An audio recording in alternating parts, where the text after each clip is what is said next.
Le jour de la fête des mères, mon fils est entré chez moi. Jeune, brillant et toujours pris par ses entreprises, il tenait un bouquet de fleurs aussi éclatant que le soleil du dimanche matin. Il les a posées sur la table, m'a regardé d'un air doux mais distant, et m'a dit « Maman, ma femme t'envoie toujours 5 000 $ par mois, n'est-ce pas? Je voulais juste m'assurer que tu ne manques de rien. » J'ai retenu mon souffle un instant. Mon cœur s'est mis à battre la chamade. 5 000 $? Depuis 8 mois, je survivais grâce aux colis alimentaires de l'église et à un peu d'aide de mes voisins. Ma voix tremblait quand j'ai répondu « Mon fils, c'est l'église qui m'a permis de survivre. » Son sourire s'est effacé. Puis ma belle-fille est entrée. Elle portait une robe de soie, des talons vernis et un parfum coûteux qui embaumait la pièce. Son sourire était radieux, mais son regard était glacial. Elle était loin de se douter que ce jour-là, ses mensonges allaient commencer à s'effondrer. Si vous écoutez ceci, laissez un commentaire et dites-moi d'où vous venez. Chaque commentaire permet à cette histoire de toucher un public plus large. Si elle vous a touché, n'hésitez pas à cliquer sur « J'aime ». Je m'appelle Linda Carter. J'ai 67 ans et je suis veuve. Je vis seule dans une petite maison à la périphérie de Phoenix, en Arizona. Autrefois, cette maison résonnait de rire. C'est là que mon mari et moi avons élevé notre fils unique, Michael. Après le décès de mon mari, il y a 10 ans, d'une crise cardiaque, j'ai appris à ralentir le rythme. Je passais du temps dans mon jardin, je cuisinais et j'animais parfois des cours bibliques à l'église Grace Community Church, non loin de là. Je n'avais pas beaucoup d'argent, mais cela suffisait jusqu'à ce que je vieillisse et que le coût de la vie augmente. Michael a maintenant 38 ans et est millionnaire. Il possède plusieurs entreprises technologiques, conduit une Tesla flambant neuve et vit dans une somptueuse villa à Scottsdale, où la taxe foncière annuelle dépasse tout ce que j'ai gagné durant toute ma vie. J'étais fière de lui. Je l'ai élevé seul, espérant qu'il deviendrait un homme bon et reconnaissant. Alors, quand il est entré chez moi cet après-midi-là, le soleil filtrant par la fenêtre et illuminant son visage fatigué mais beau, mon cœur s'est réchauffé. Mais il a pris la parole. « Maman, ma femme t'envoie toujours 5 000 $ par mois, n'est-ce pas? » J'ai eu l'impression que l'air s'était raréfié. Mon cœur battait la chamade. Mes doigts se sont crispés sur le coin de mon vieux tablier. J'ai essayé de sourire, mais mes lèvres étaient sèches. 5 000 $, ai-je répété doucement. Mon fils, l'église m'aide à joindre les deux bouts. Les yeux de Michael se sont écarquillés. Son sourire s'est effacé. Il a regardé la femme qui venait d'entrer. Rebecca. Sa femme. Elle portait une robe de soie couleur perle et des talons argentés. Le parfum Chanel a envahi mon petit salon, masquant l'odeur de la tarte aux pommes que je venais de préparer pour accueillir mon fils. Rebecca a esquissé un sourire. Un sourire qui aurait pu charmer une pièce s'il n'avait pas été si froid en dessous. « Oh, maman, tu as dû oublier », dit-elle d'une voix douce comme du miel sur de la glace. « Je passe tous les mois pour apporter l'argent, tu te souviens ?» Je la regardai calmement. « Si tu l'as apporté, il a dû se perdre quelque part », dis-je à peine plus fort qu'un murmure. Le silence se fit dans la pièce. J'entendais le tic-tac de l'horloge au mur, le bruit des voitures dehors et les battements de mon cœur. Michael nous regardait tour à tour. Sa mère aux cheveux gris, en tablier, et sa femme, resplendissante dans sa robe de créateur. Son front se plissa. « Rebecca, tu as bien apporté l'argent, n'est-ce pas? Je te le vire tous les mois. » Rebecca inclina la tête, toujours souriante. « Bien sûr, Michael. Je viens ici tous les mois. Maman a peut-être simplement oublié.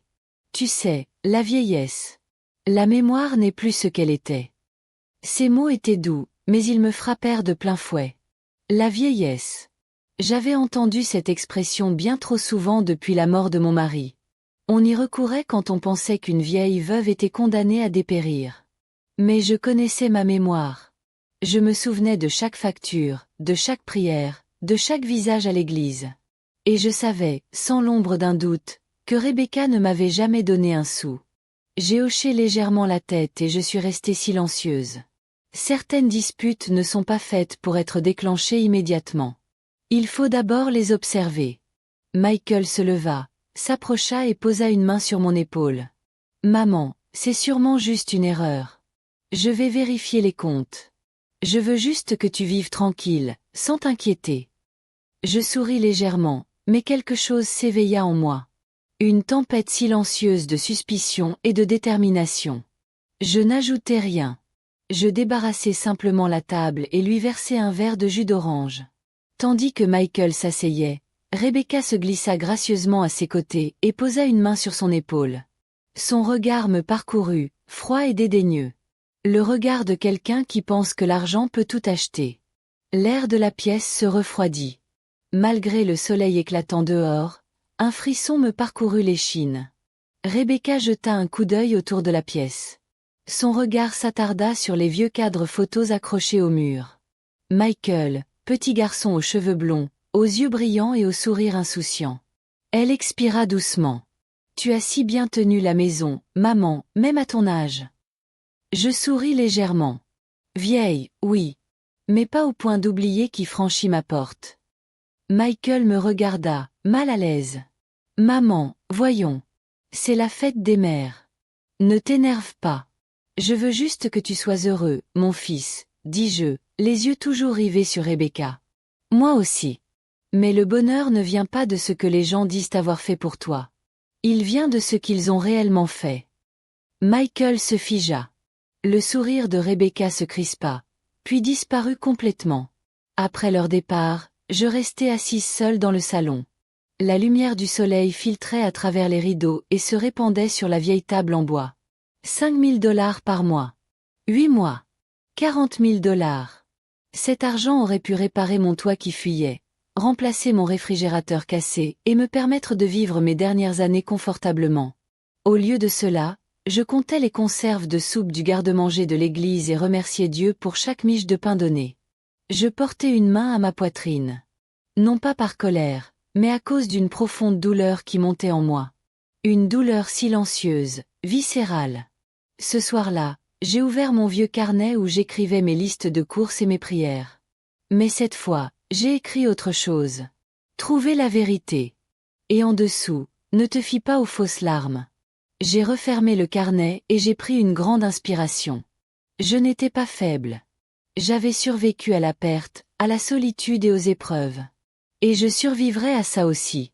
Michael s'était peut-être laissé berner, mais pas moi. Et si Rebecca pensait que je resterais les bras croisés pendant qu'elle jouait la parfaite, elle s'était trompée de personne. J'ai passé le reste de l'après-midi dans ma petite cuisine.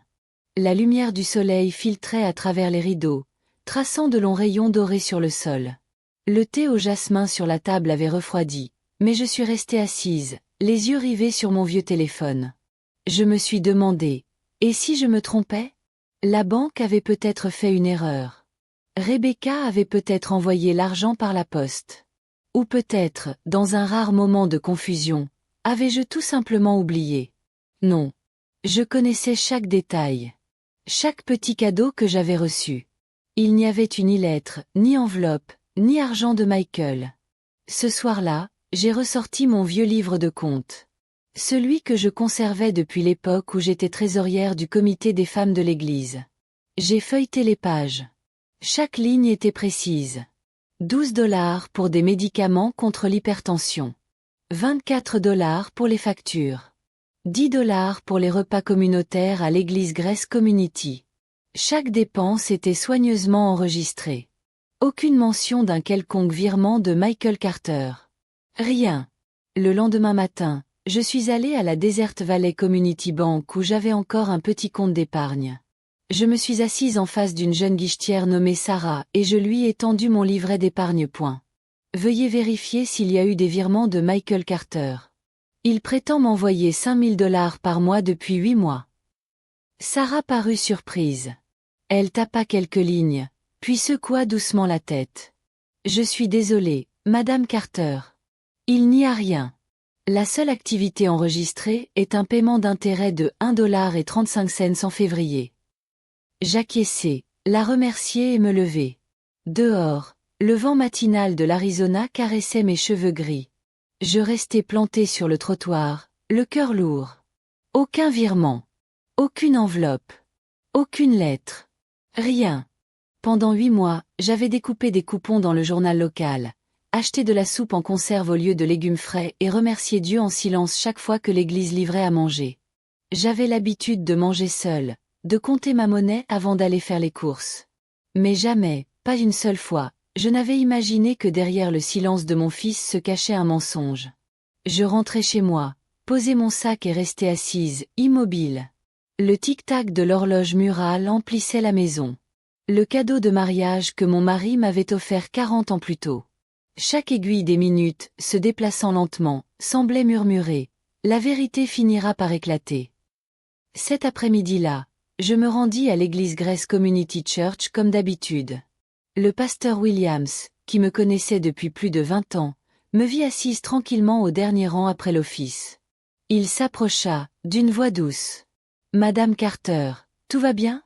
Vous avez l'air fatiguée aujourd'hui. » Je lui souris faiblement, dissimulant mes mains tremblantes. J'essaie simplement de comprendre pourquoi les lettres de mon fils ne sont jamais arrivées. Le pasteur Williams posa une main sur mon épaule. Le Seigneur a ses façons de faire éclater la vérité. Ne perdez pas espoir. J'acquiesçai. Mais intérieurement, la foi ne suffisait plus. Il me fallait agir. Ce soir-là, j'ouvris un carnet en cuir marron. Le cadeau de Michael pour mes 60 ans. Sur la première page, au lieu d'une prière, j'écrivis « S'ils mentent, je les obligerai à dire la vérité par la loi ». J'ai appuyé fort sur le stylo pour écrire. Sous la lampe, les mots brillaient comme une promesse. À partir de ce jour, j'ai commencé à tout consigner. À chaque visite de Rebecca, je notais la date, l'heure et ses paroles exactes. Jeudi 14 juin. Rebecca est passée avec un gâteau. Elle a dit « L'argent a été envoyé. La banque a peut-être du retard. » Pas d'enveloppe. Pas de preuve. Samedi 12 juillet. Elle a appelé. Elle a dit qu'elle ne pouvait pas venir à cause d'une réunion caritative. J'entendais de la musique de restaurant en fond sonore. J'ai tout noté, ligne par ligne. Ni colère, ni haine. Juste la précision de quelqu'un qui a passé sa vie à jongler avec les chiffres, sachant qu'ils ne mentent jamais. Les semaines suivantes, Rebecca a continué à venir. Toujours impeccable. Robe de créateur, sac à main de luxe, talons étincelants. À chaque fois, elle apportait un petit cadeau. Des fleurs, des biscuits, parfois des bougies parfumées. Mais jamais d'enveloppe. Un après-midi doux, alors que j'arrosais le jardin, sa Mercedes blanche s'est garée dans l'allée. Rebecca sortit, radieuse comme toujours, un bouquet de lavande à la main. « Je t'ai apporté des fleurs pour t'aider à te détendre », dit-elle d'une voix douce. Le stress n'est pas bon pour la mémoire. Je posai l'arrosoir et m'essuyai les mains sur mon tablier. Ma mémoire est excellente, Rebecca. Assez bonne pour me souvenir que la dernière fois que tu m'as envoyé de l'argent, c'était il y a longtemps. Son visage se crispa, mais elle se reprit aussitôt avec un large sourire. Oh, maman, tu te trompes sûrement. Je t'en ai envoyé. C'est sûrement la faute de ta banque. Je souris et commençai à arranger les fleurs. Peut-être.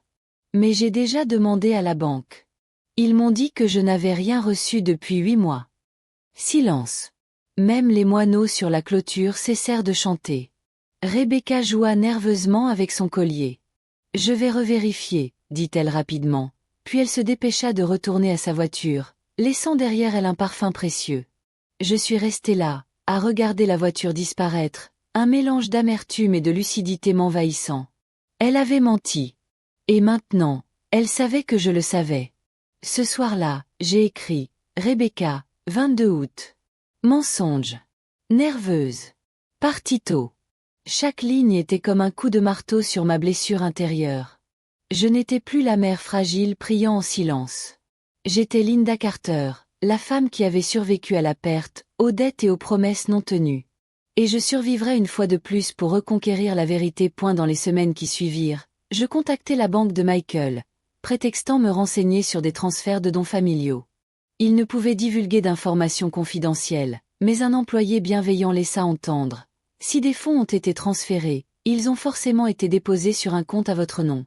Si vous ne les avez jamais reçus, il est possible que quelqu'un ait utilisé un autre compte à votre nom. Ces mots me glacèrent le sang. Un autre compte à mon nom, mais pas le mien. Je fermai mon carnet et expirai profondément. Je savais à quoi m'attendre. Rebecca était intelligente, charmante, manipulatrice, capable même de plier son mari à sa volonté. Mais j'avais été comptable pour 3 entreprises.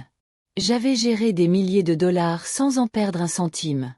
Si quelqu'un osait falsifier ma signature, je le retrouverais. Ce soir-là, je relisais chaque note que j'avais écrite. La lumière de la lampe éclairait mon écriture tremblante mais assurée. Entre les lignes, je pouvais presque voir le visage de mon mari.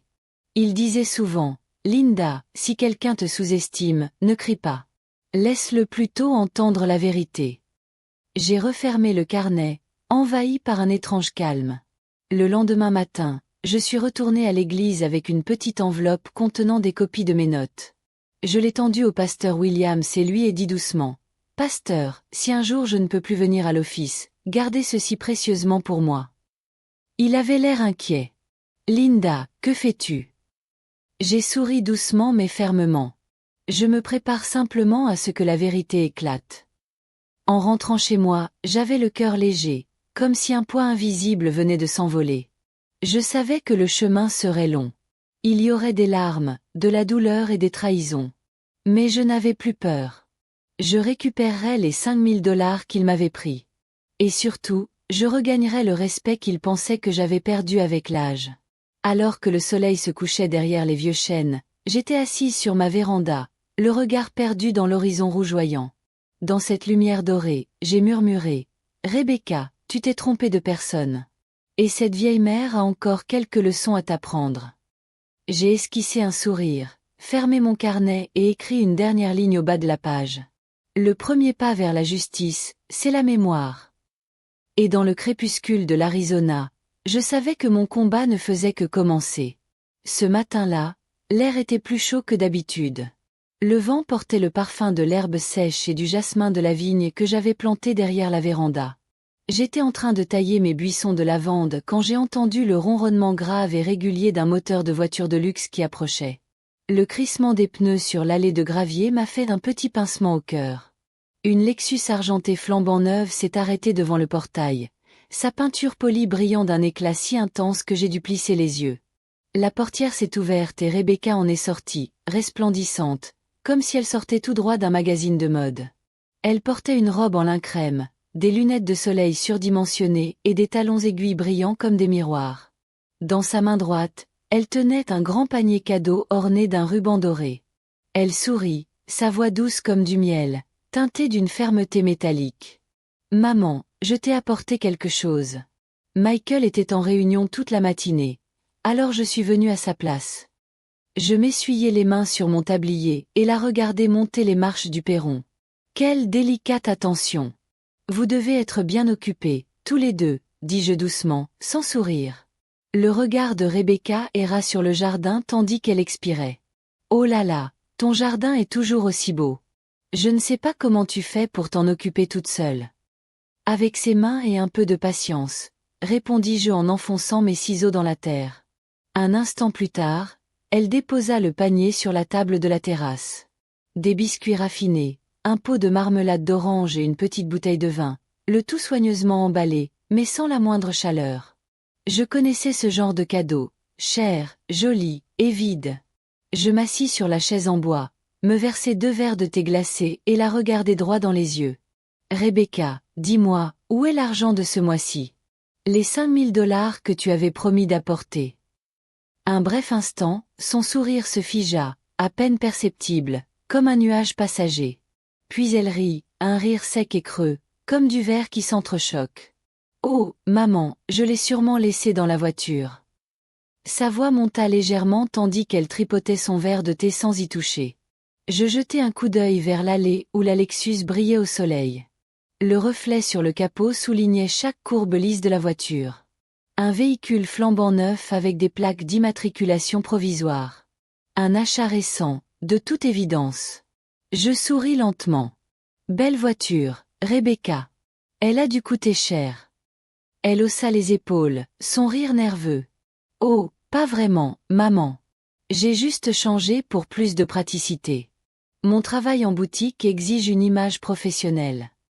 Bien sûr, dis-je calmement. Une voiture neuve pour le travail. Et des enveloppes qui traînent toujours dedans. C'est bizarre. Son visage se figea une fraction de seconde avant qu'elle n'esquisse un autre sourire forcé. Oh, maman, tu ne me fais plus confiance. La prochaine fois, j'apporterai le reçu de banque. D'accord. Je ne répondis pas. Nous restâmes assises en silence, le ventilateur de la véranda ronronnant doucement au-dessus de nous. Le chant des cigales dans le jardin emplissait le silence d'un bourdonnement incessant. Rebecca se leva la première, faisant semblant de regarder sa montre. Je dois y aller. J'ai un rendez-vous avec un client. Mais ne t'inquiète pas. Je rappellerai à Michael de renvoyer l'argent par virement. Je suis désolée pour ce petit malentendu. J'ai acquiescé. Très bien, vas-y alors. Oh, et n'oublie pas l'enveloppe dans ta voiture cette fois-ci. Elle marqua une pause, un sourire crispé, mêlant agacement et prudence. Tu es très perspicace, maman, dit-elle, puis elle se tourna pour partir. Je la regardai s'éloigner. Le bruit de ses talons frappant les marches de bois était régulier et froid, comme le tic-tac d'une horloge. La portière claqua, le moteur démarra et la Lexus disparut au loin, laissant derrière elle une traînée de soleil aveuglant. Quand le bruit de la voiture s'estompa, je me rassis, les doigts entrelacés, une lourdeur pesant sur ma poitrine. Je n'avais plus de doute. J'en étais sûre. Je me levai et rentrai dans la maison. Chaque pas sur le parquet résonnait comme un battement de cœur dans ma tête. J'ouvris le tiroir, pris mon carnet en cuir marron et écrivis. 10 septembre. Rebecca est venue seule. Elle avait apporté un panier cadeau. Elle prétendait avoir laissé l'argent dans la voiture. Une Lexus neuve. Aucune preuve. Voix tremblante. Elle évitait mon regard. Je posai le stylo et pris une profonde inspiration. Mes mains tremblaient légèrement, mais ma détermination restait intacte. Cet après-midi, je me rendis à la poste, un peu plus loin, où la cabine téléphonique fonctionnait encore. Je ne voulais pas appeler de chez moi. Pas en me doutant que Rebecca pouvait nous observer. Je composai le numéro de l'entreprise de Michael et parlais poliment, d'un ton assuré. « Bonjour, ici Linda Carter, la mère de Michael Carter. Je souhaiterais parler au service comptabilité. C'est une affaire personnelle. » Après une courte attente, une femme d'âge mûr répondit. « Ici Emily Brox, chef comptable. »« Madame Carter, comment puis-je vous aider ?» Je serrai fermement le combiné, gardant une voix calme. « Merci, Emily. J'ai juste besoin de vérifier un petit détail. Mon fils m'a dit que son entreprise prélevait 5 000 $ chaque mois sur son compte personnel pour me les envoyer. Je voudrais savoir si c'est exact. » Il y eut un court silence. Puis Emily reprit la parole, d'une voix hésitante. « Madame Carter, je ne peux pas divulguer d'informations financières personnelles, mais laissez-moi vérifier. Oui, je me souviens avoir vu des virements automatiques le même jour chaque mois pour ce montant précis. Il semble que l'argent ait été envoyé, mais je ne sais pas à qui. »« À qui ?» répétai-je. « Ce n'était pas à moi. »« Je ne suis pas certaine, Madame Carter. Le nom du bénéficiaire correspond au vôtre, mais le numéro de compte est différent. J'ai supposé que c'était le vôtre. » Un frisson me parcourut l'échine. Je me forçai à parler d'une voix égale. « Merci, Emily. C'est tout ce dont j'avais besoin pour le moment. » Je raccrochai et restai immobile dans la cabine téléphonique. Mon cœur battait la chamade, mais mes idées étaient limpides. Voilà. La vérité. Quelqu'un avait créé un faux compte à mon nom. Et une seule personne était assez proche de moi pour réussir un tel coup. Rebecca. Sur le chemin du retour, mon ombre s'étirait longuement sur la route. Le vent portait l'odeur de l'herbe brûlée et de la terre sèche. Une odeur qui me rappelait les étés pauvres de l'Arizona, il y a longtemps, quand mon père disait « Si tu veux savoir qui est honnête, regarde ses mains. Les mains honnêtes portent toujours les marques du travail. » Je pensais aux mains de Rebecca. De longs doigts manucurés, des bagues en diamant, tenant des sacs à main de créateur. Pas une seule callosité. Pas la moindre trace de labeur. Ce soir-là, j'ai sauté le dîner.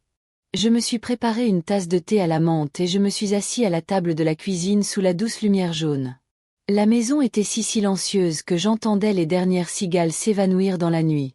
J'ai ouvert une nouvelle page et j'ai écrit. 10 septembre. Visite de Rebecca, élégante et feignant l'intérêt. Nouvelle voiture. Même mensonge. J'ai appelé la société de Michael. Confirmation. L'argent est toujours en cours de transfert, mais pas sur mon compte. Demain, la vérité commencera à éclater. J'ai posé le stylo et fermé le carnet. La petite lampe reflétait mon ombre dans la vitre. Une femme aux cheveux argentés, menue, mais aux yeux toujours aussi brillants. Je savais qu'à partir de demain, je ne serais plus seulement une mère qui attend. Je serais une justicière. J'ai éteint la lumière et suis sortie sur le perron. La brise nocturne portait un parfum de jasmin et de bois humide. Dans un coin du jardin, le clair de lune éclairait le vieux banc en bois où mon mari et moi avions l'habitude de nous asseoir et de discuter. J'ai touché son accoudoir usé et murmuré. « Robert, si tu étais encore là, tu me dirais de faire ce qui est juste, n'est-ce pas ?» Le seul écho fut le souffle du vent sous l'avant-toit. Mais j'ai compris. C'était une réponse. Je suis rentrée, j'ai verrouillé la porte et je suis restée silencieuse devant le miroir. La femme qui me fixait du regard n'était ni fatiguée ni vaincue. C'était Linda Carter, une mère qui ne laisserait plus jamais personne bafouer sa dignité. Et je savais qu'au matin, le jeu de Rebecca commencerait à s'effondrer, petit à petit point le lendemain matin. Alors que je coupais des tiges de lavande pour les faire sécher, on frappa brusquement et fermement à la porte. Ce n'était pas le léger tapotement d'un facteur ou d'un voisin. C'était un coup régulier et déterminé. Je m'essuyai les mains sur mon tablier et allai ouvrir. Sur le perron se tenait un homme grand, d'âge mûr, aux cheveux grisonnants, vêtu d'un élégant costume anthracite légèrement usé par les voyages. Il sourit poliment et hocha légèrement la tête. « Madame Linda Carter ?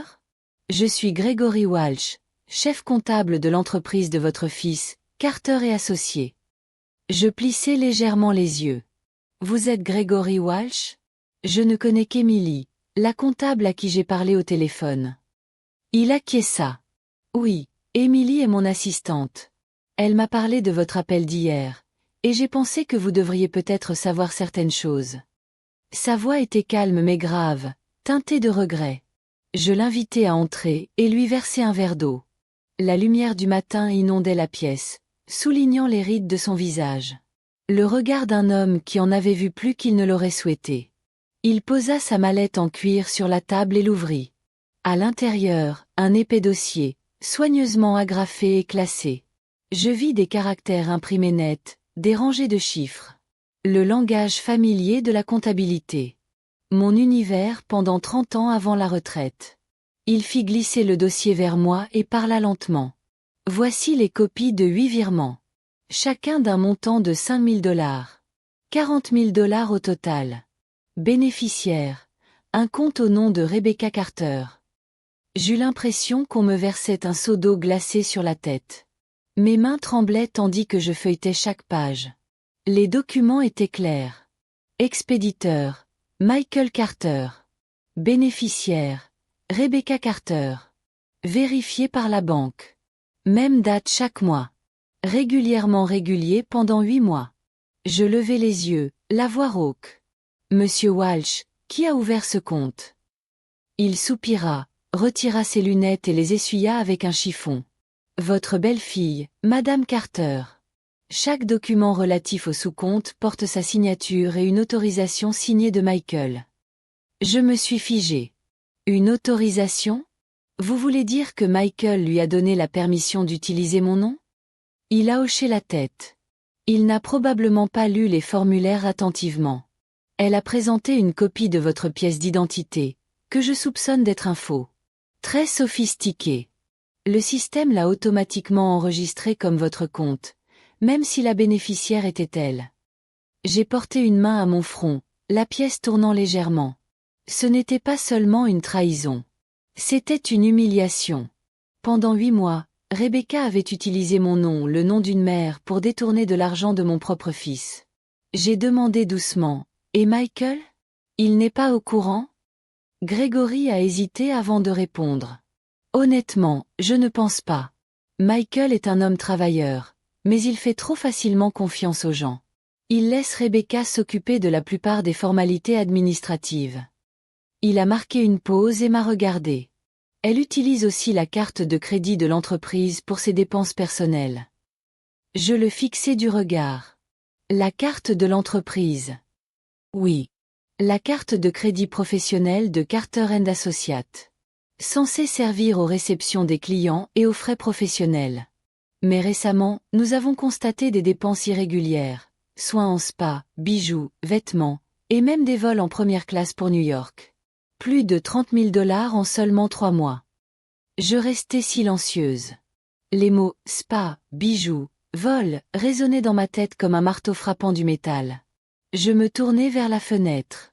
Le soleil matinal inondait de lumière le banc en bois où Rebecca et moi avions l'habitude de boire du thé pendant qu'elle me parlait de son travail.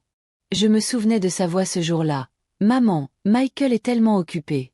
Je m'occupe de tout pour lui. » Maintenant, je comprenais. Tout signifiait chaque dollar.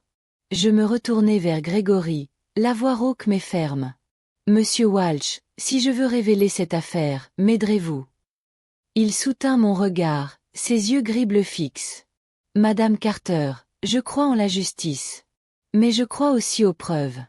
Nous devons nous préparer avec soin.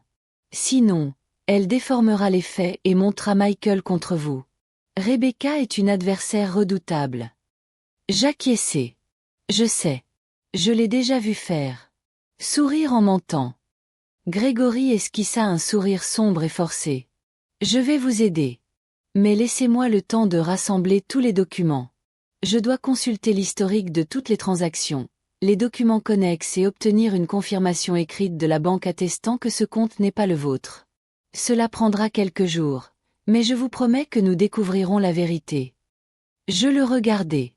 Et dans ses yeux, je vis quelque chose que je n'avais pas vu chez personne depuis longtemps, l'intégrité. « Merci, monsieur Walsh, dis-je doucement. Vous n'imaginez pas à quel point cela compte pour moi. » Il referma le dossier et se leva. « Je fais simplement ce qui est juste, Madame Carter. Et je suis désolé de vous le dire, mais les cas comme le vôtre sont plus fréquents qu'on ne le croit. Beaucoup de gens sont trahis par leurs proches. » J'ai hoché la tête, mon regard se posant sur une photo de famille encadrée au mur. Michael, 10 ans, souriant à côté de son père. Je me souvenais parfaitement de ce jour. Il avait plu légèrement, et mon mari m'avait dit « Apprends-lui à faire la différence entre les hommes de bien et les beaux parleurs, Linda. Ils arborent souvent le même sourire. » Gregory est parti ensuite, me laissant seule avec la pile de papier sur la table. La porte claqua et le silence retomba dans la maison. Je fixai l'épais dossier. Chaque ligne de transfert était clairement indiquée. Chacune était une preuve de trahison. J'ai soigneusement rangé tous les documents dans une petite boîte métallique et les glissés sous le meuble. En tournant la clé, j'ai eu l'impression de verrouiller une autre porte. La dernière porte de ma confiance. Alors que l'après-midi déclinait, la lumière du soleil inondait la véranda et illuminait mes cheveux gris. Je me préparais une tasse de thé noir, m'assis à la table de la cuisine et contemplais le jardin où la lavande ondulait doucement sous la brise. Tout semblait paisible, mais en moi, une colère sourde brûlait. Je pris mon carnet, l'ouvris à une page blanche et écrivis lentement mais fermement. 11 septembre. Monsieur Walsh est venu. Il a apporté les relevés de 8 virements. 5 000 $ par mois sur un compte au nom de Rebecca Carter. Rebecca utilise également la carte de l'entreprise pour ses dépenses personnelles. Michael a été trompé. Non seulement mon argent, mais aussi le sien. J'ai un allié. Le combat commence. Je posai mon stylo et regardai par la fenêtre. Dehors, le ciel était rougeoyant, comme une traînée de feux ébranlant les nuages.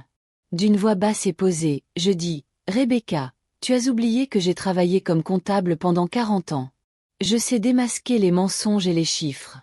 Et cette fois, les chiffres parleront pour moi. » J'ai refermé le carnet, soulagé. Pour la première fois depuis des mois, je ne me sentais plus seule. Il y avait quelqu'un, un témoin, prêt à me soutenir. Cette nuit-là, j'ai mieux dormi que d'habitude. Le chant régulier des grillons dans le jardin était comme un chant d'espoir. Dans mon rêve, j'ai vu Gregory, baigné d'une lumière blanche, brandissant le dossier, tandis que Rebecca reculait, le visage secoué par chaque secret dévoilé. Et à mon réveil, j'ai su que je n'étais plus une victime. C'était moi qui mettais la vérité en marche.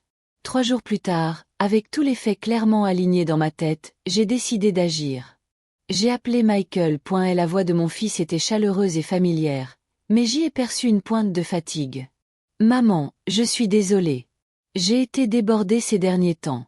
Rebecca dit qu'elle te rend visite régulièrement, n'est-ce pas? J'ai souri et gardé un ton léger. Oui, mon fils.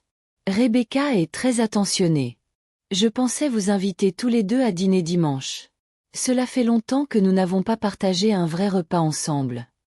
Michael a accepté avec joie, sans se douter du petit piège que représentait cette invitation. J'ai passé toute la matinée de dimanche à préparer le dîner. Non pas que je recherchais la perfection, mais je voulais qu'il soit tout à fait ordinaire. Poulet rôti au miel, purée de pommes de terre, salade de pommes et noix, et tarte aux pommes, les plats préférés de Michael enfant. J'ai astiqué les vieux couverts de mon défunt mari et dressé la table à la lueur des bougies. Tout était soigneusement agencé.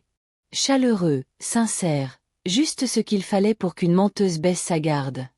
À 6 heures, j'ai entendu une locomotive familière à la barrière. Une Lexus argentée rutilante s'est garée dans l'allée. Rebecca est sortie la première, impeccable comme toujours. Ses cheveux, ondulés, étaient vêtus d'une robe de soie jade, et une légère touche de Dior flottait dans ses cheveux. Michael suivait, un bouquet de lys blanc à la main. « Maman, tu es magnifique », dit-il en souriant et en déposant les fleurs sur la table. « Mon fils, je me sens mieux que jamais, grâce à Dieu. Et grâce à vous deux. » Rebecca sourit, ses lèvres esquissant un sourire suffisant, comme à son habitude. Je reconnaissais ce regard. Celui de quelqu'un persuadé d'avoir tous les pouvoirs.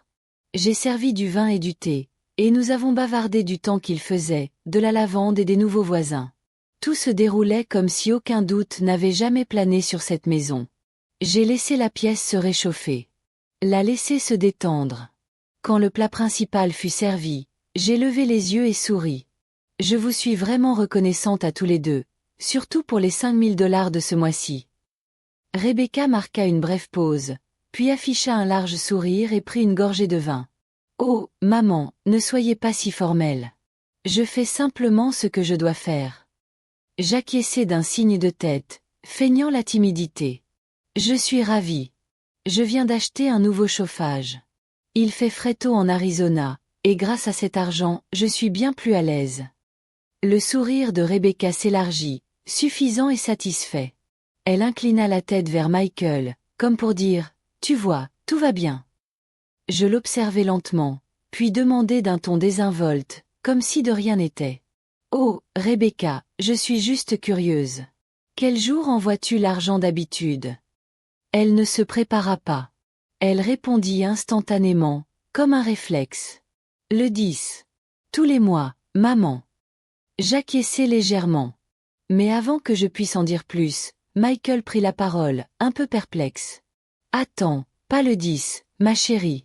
J'ai programmé le virement automatique pour le 15. » Le silence se fit dans la pièce.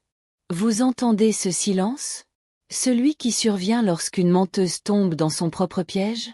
Si vous étiez à sa place, confronté à une telle tromperie, resteriez-vous silencieux comme moi, ou dénonceriez-vous la supercherie sur le champ? Dites-le moi en commentaire. Je pense que la plupart d'entre nous ont déjà vécu un dîner gâché de la sorte. Le léger cliquetis d'un couteau sur une assiette résonna comme une déception. Ils se fixèrent du regard. Rebecca esquissa un sourire forcé et cligna des yeux à plusieurs reprises. Michael fronça les sourcils en inclinant la tête. « Vraiment? » dit-elle dans un rire crispé. « Je croyais que tu avais dit le 10. » Michael fronça encore plus les sourcils. « Non, je suis sûr que c'est le 15. J'ai choisi cette date parce que c'est le jour du versement des salaires. » Un silence glacial s'installa dans la pièce. Je souris doucement et posai ma fourchette. « Oh, merveilleux! J'irai à la banque le 15 pour vérifier. Juste pour être sûr que le système fonctionne correctement. » Rebecca laissa échapper un rire nerveux, tentant de dissimuler son malaise. « Oh, maman, tu es si prudente. Ne t'inquiète pas. Je fais les virements régulièrement. » Michael hocha la tête, mais son regard avait disparu. Il se tourna vers sa femme, sur le point de dire quelque chose, mais elle changea rapidement de sujet pour parler du travail et de la météo. Je restai assise en silence, les observant tous les deux. Un calme parfait m'envahissait. Le calme de celle qui sait avoir tendu le piège idéal. Après le dîner, j'apportai le dessert. Une tarte aux pommes croustillantes. Un parfum de cannelle flottait dans la pièce. Michael la complimenta. Rebecca y toucha à peine, jetant un coup d'œil à sa montre comme si elle avait hâte de partir. Je savais qu'elle peinait à respirer dans une pièce qu'elle croyait maîtriser. À la porte, j'ai dit doucement, « Merci à vous deux d'être venus. Ça faisait longtemps que je n'avais pas autant ri. N'oubliez pas, je vérifierai le compte le 15. Juste pour être sûr que le système bancaire ne fait pas des siennes. » Rebecca a esquissé un sourire. « Oui, maman. Je suis sûre qu'il n'y aura aucun problème. » Michael m'a embrassé sur la joue, le regard toujours aussi doux. Mais j'y ai perçu autre chose. Une fine ligne de doute. Quand la Lexus a démarré, je suis restée sur le seuil, à regarder les feux arrière s'éteindre. Le vent nocturne soufflait dans la cour, faisant vibrer la porte en bois. Je suis rentrée et les refermai doucement. Ce que j'ai ressenti n'était pas du triomphe. C'était du soulagement. Je suis allée directement dans le petit bureau attenant à la cuisine et j'ai allumé l'ordinateur. La lumière de l'écran a attiré l'attention sur la photo de mon mari. Son sourire bienveillant m'a donné l'impression d'avancer en silence. J'ai ouvert ma boîte mail et j'ai écrit aux deux seules personnes en qui j'avais désormais confiance. Grégory, l'honnête comptable, et Hélène Shaw, mon ancienne camarade de fac, désormais spécialiste en fraude financière. Je tapais lentement, le cœur battant la chamade, les yeux clairs. Grégory, Hélène. Tout est prêt. Je viens de confirmer que Rebecca a menti sur la date du virement. Ils croient que je les crois, mais ils se sont contredits en face de moi. Je veux qu'on aille de l'avant avec le plan. Veuillez commencer à vérifier toutes les transactions et préparer le fichier comparatif. D'ici le 15, je veux que toutes les preuves soient réunies. Il est temps qu'elles s'autodétruisent. Linda. J'ai relu la dernière phrase et j'ai esquissé un sourire. Il y avait quelque chose dans l'idée d'autodestruction qui me soulageait. Non pas par vengeance, mais parce que la justice viendrait des mains même de la menteuse. J'ai cliqué sur « Envoyer » et je me suis adossée. Dehors, la brise nocturne faisait frémir les rideaux, les embaumements de jasmin et de terre humide. J'ai fermé les yeux et écouté le tic-tac de l'horloge. Le compte à rebours jusqu'au 15. Le jour où la vérité commencerait à éclater. 2 jours plus tard, Grégory répondit. Le courriel était bref, à son image. J'ai obtenu confirmation de la banque. Le compte à votre nom a été ouvert par Rebecca avec de faux documents. Ils fourniront les informations dès que nous aurons une assignation. Hélène s'en chargera. Tout avance dans la bonne direction. Je lus le courriel, sentant ma poitrine se serrer puis se détendre, comme le claquement d'une vieille grille en fer. Je ne suis pas cruelle. Je veux juste que la vérité éclate pour que mon fils puisse ouvrir les yeux. Je veux que Michael comprenne que la confiance n'est pas un chèque en blanc que l'on peut vider sans vergogne. Ce soir-là, j'ouvris mon carnet et ajoutai une ligne, comme un petit rituel. 13 septembre. Le dîner s'est parfaitement déroulé. Rebecca s'est trahie. Michael a commencé à douter. 15. Vérification bancaire. La justice arrive, douce comme une brise. Je fermai le carnet et soufflai la bougie. Dans l'obscurité, le clair de lune filtrait à travers la fenêtre et caressait mon visage. Je me suis regardée dans le miroir et j'ai vu une femme aux cheveux argentés, menue mais aux yeux vifs. Et j'ai murmuré lentement, pour moi-même, ou peut-être pour mon mari, disparu depuis longtemps. Robert, tu vois? Elle se croit maligne. Mais elle s'est elle-même piégée. Il me suffit de me taire et d'attendre le 15. J'ai esquissé un sourire si chaleureux qu'il aurait pu illuminer la pièce. Le piège était tendu. Et la proie s'y engouffrait point le lendemain matin. Le ciel de l'Arizona était d'une clarté surprenante. Assise près de la fenêtre, une tasse de thé au jasmin fumant à la main, j'étais étrangement calme. C'était le jour que Grégory avait promis d'envoyer. Dans quelques heures, chaque mensonge prendrait forme. De l'encre noire sur du papier blanc. Vers 8 heures, le téléphone sonna. C'était Grégory. Madame Carter, dit-il d'une voix calme et posée. Tout est prêt. Je viens de vous envoyer les relevés complets avec les factures correspondantes. Hélène les a vérifiés. Elle dit qu'avec votre signature, nous pouvons engager une procédure judiciaire. Je le remerciai doucement, m'efforçant de ne pas trembler. Je n'aurais jamais imaginé qu'à mon âge, j'aurais besoin d'un comptable et d'un avocat simplement pour protéger l'argent que mon fils me destinait. Un quart d'heure plus tard, le facteur frappa. Une grande enveloppe Kraft scellée. Mention, confidentielle. Dossier financier Carter. Je la posai sur la table et la fixai longuement avant de l'ouvrir. À l'intérieur, des dizaines de relevés impeccables. 8 virements. Chacun pour $5 000. $40 000 au total. Expéditeur, Michael Carter. Destinataire, Rebecca Carter. Des lignes nettes et régulières sur du papier à en-tête officielle. Je les ai lus 2 fois et je restais incrédule, comme si les chiffres se moquaient de ma foi. En bas, la note à l'encre bleue de Grégory. Madame Rebecca Carter a utilisé ce compte à titre personnel. Outre les 8 virements, il y a d'autres dépenses effectuées avec la carte secondaire.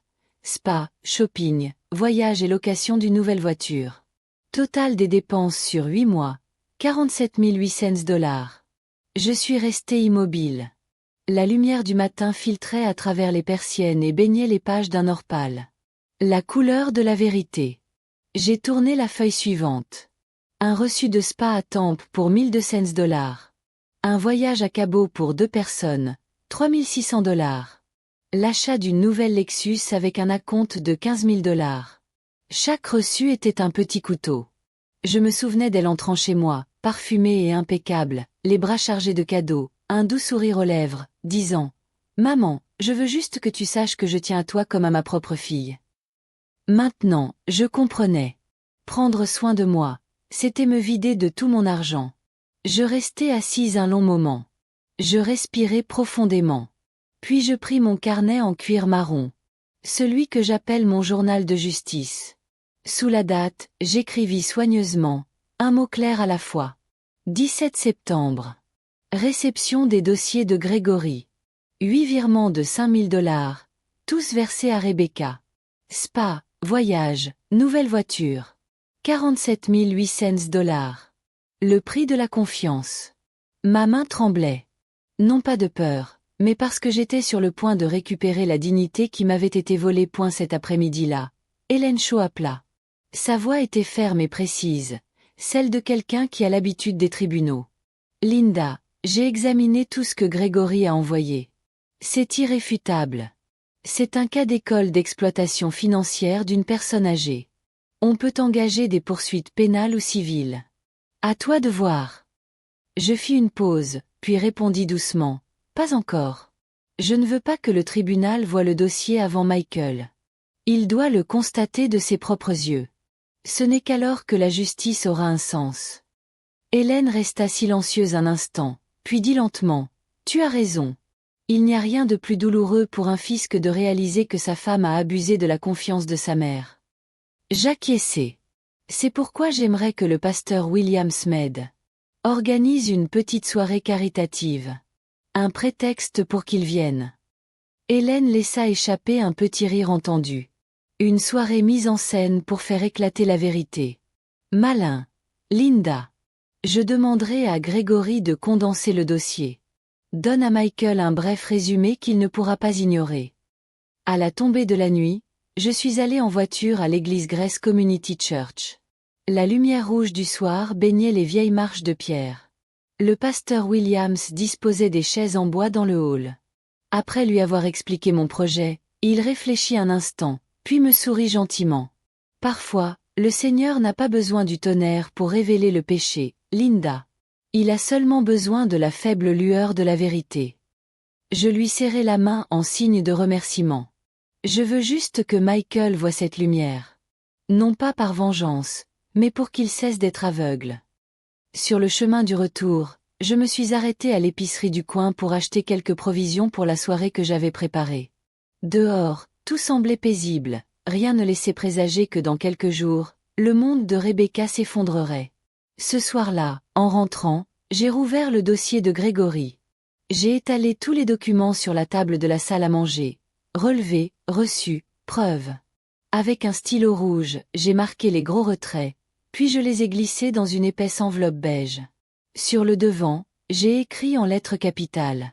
Documents relatifs aux dons fonds d'aide aux personnes âgées. Seul moi savais qu'il n'y avait pas un seul don à l'intérieur.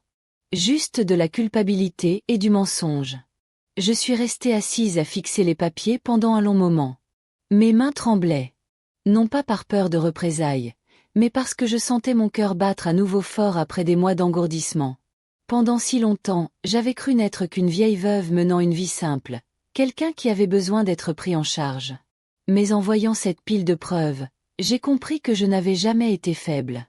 On m'avait simplement convaincu de l'être. Je me suis levée, j'ai versé un verre d'eau et j'ai regardé le jardin. Le ciel nocturne était constellé d'étoiles, si silencieux que j'entendais le chant des grillons entre deux rafales de vent. Je me suis souvenu de ce que mon mari disait souvent. Si quelqu'un te fait du mal, ne prie pas pour qu'il s'excuse. Laisse-le voir son reflet dans le miroir. J'ai murmuré, c'est exactement ce que je vais faire. Vers 20 heures, le téléphone a sonné. C'était encore Grégory. Madame Carter, je voulais simplement vous informer qu'Hélène a tout préparé au cas où vous décideriez de déposer plainte. Mais je comprends votre décision. Attendre le bon moment est judicieux. Rebecca finira bien par se démasquer. J'ai souri. Je sais. Merci, Grégory. Vous avez fait bien plus que le travail d'un comptable. Vous m'avez aidé à croire à nouveau en la justice. Après avoir raccroché, j'ai rangé le dossier dans l'armoire, juste en dessous du tiroir contenant les photos de famille. J'ai laissé un petit mot dessus. Ceci est une preuve. Non seulement de fraude, mais aussi d'une mère qui refuse de se taire. Puis j'ai fermé le tiroir et tourné la clé. J'ai entendu un léger clic. Un petit bruit, mais définitif. Comme une promesse tenue point ce soir-là, j'ai griffonné une courte ligne dans mon carnet, comme un bref résumé. Grégory avait rassemblé relevés, reçus, billets de voyage et les papiers de la nouvelle voiture. Rebecca avait dépensé plus de 40 000 $, prélevés sur l'argent de poche de sa mère. Hélène avait confirmé avoir suffisamment de preuves pour porter plainte pour abus de faiblesse. Mais je n'irai pas encore au tribunal.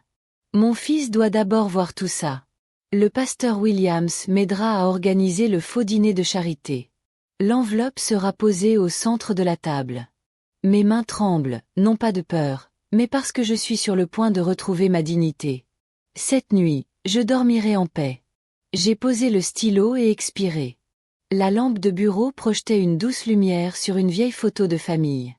Moi avec Michael quand il était petit. À l'époque où son sourire était pur, innocent de toute ambition et de cette femme au visage doux à ses côtés. J'ai effleuré le cadre et murmuré. Tu m'as dit un jour, maman, tu es la personne en qui j'ai le plus confiance au monde. Je te le rappellerai. J'ai éteint la lumière et me suis dirigée lentement vers ma chambre. La brise nocturne s'insinuait à travers les rideaux, emportant avec elle le léger parfum de lavande du jardin. Je me suis allongée, j'ai tiré la couverture sur moi et je me suis sentie légère, comme si des mois d'humiliation s'étaient enfin dissipés.